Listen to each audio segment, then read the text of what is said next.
First album in 4 years, and the fact that this summer they'll be performing their greatest hits all over Europe. I'll keep holding on, and I love the thought of coming home to you, even if I know we can make it. I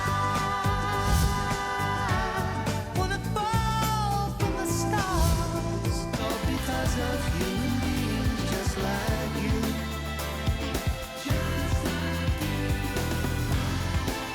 It's all because of human beings just like you. And Mick Hucknall joins me now. What a pleasure. I mean, I was just saying to you there that your music, over how many decades has your music spanned now? We started in 1985. It's, well, you know, that's when we first became well known. It's for anybody, like I was born in the late 70s. I mean, it is your, like, it brings you back to different parts of your life, and it's always there in your heart somehow, in our psyche almost in the UK, isn't it? That's lovely. I'm very happy to hear. It really is.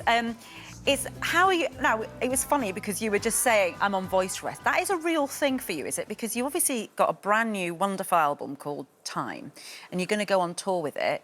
But the voice rest is a real thing for you. Like, this isn't just a TV gimmick. You actually do. Well, over the years, I'm really happy with like text messages and emails because I don't really talk very much. I talk obviously to my family, but I try and be as quiet as I can, especially on tour. During a show day, I don't speak at all until I go on stage.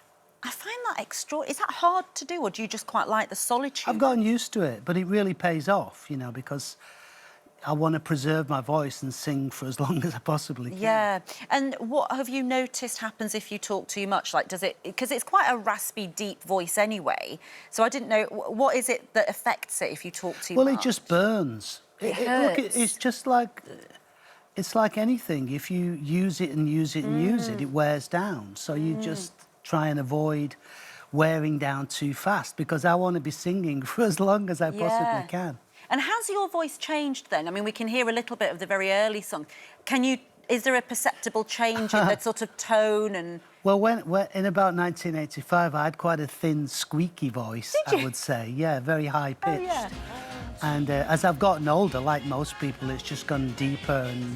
But fortunately, I'm still able, probably because of the rest, I'm still able to hit the high notes. So you will be singing some of your classic hits, as we were saying, as well as always. the new songs? Yeah, always. It's a mix. I wouldn't... You know, it's good. You always do the familiar songs. Yeah. Because that's what the audience come for most of the time. And Holding Back the Years, which is such an iconic, beautiful song, I didn't realise until recently, but maybe I knew at the time, I don't know, but you wrote this many, many years ago, before it even was released, and it's about your childhood and about being, do you mind me saying, being abandoned by your mum as a child. It's a really... I mean, it really resonated with millions of people around the world who may not have even known your backstory.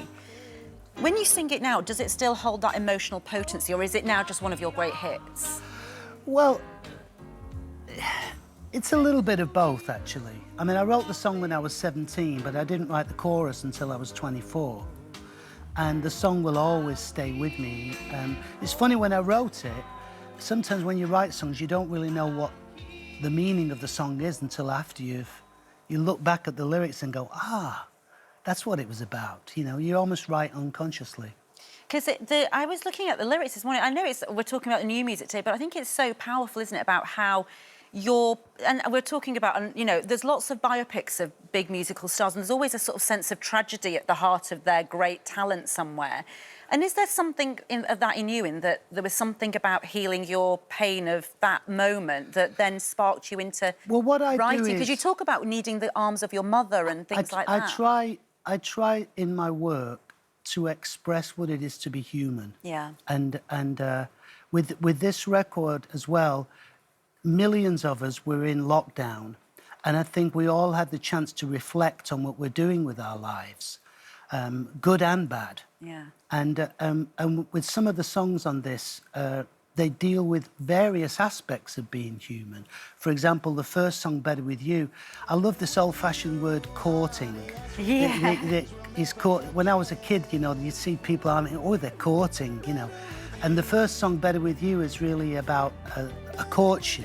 Between you and your wife? Yeah, but it could be with anybody, you know, and at the end of it, if it's going well, You know, the line, it's so good to be together. You know, because it is. And when you're in love, it is great Well, to and be also, together. presumably during lockdown, you spent more time with your daughter, more time with your wife probably than you ever had as a Yeah. working musician. And, you know, people associate you with your wild days, the wild days of dating some of the most famous women in the world. But actually, are you happier in a... I mean, obviously you're happy with your wife, but is there a sort of quietness and a calm to your soul now that you've found your family home base? Well, you know, as I say, I think all of us, during this period, we took stock of what really matters to us in Yeah. our lives.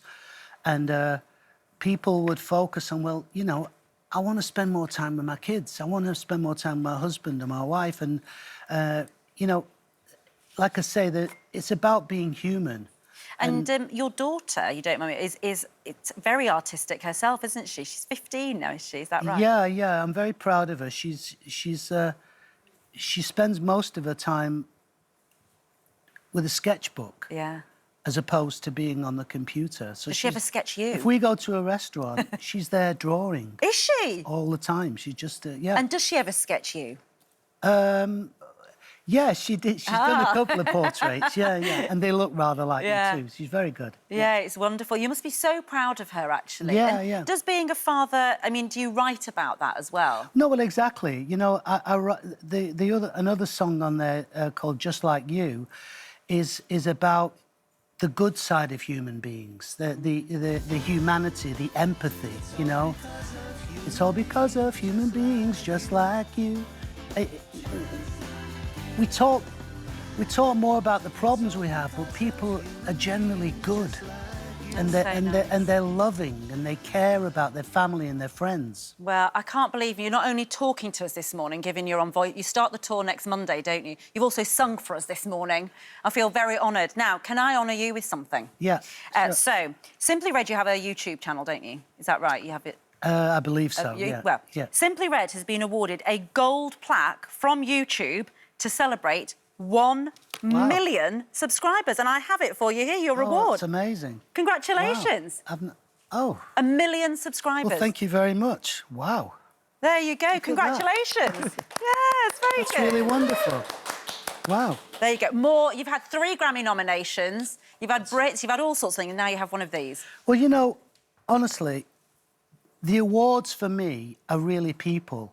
Yeah. Because honestly, you go out on the stage and people are there, they've come to see your show, and they're singing along and they're having a great time. I mean, that's the best award. That is. You Well, can't get better than your new album is out now and your tour starts next week. Fantastic to meet you, Mick. Thank you very much. Lovely Lovely stuff. to be here.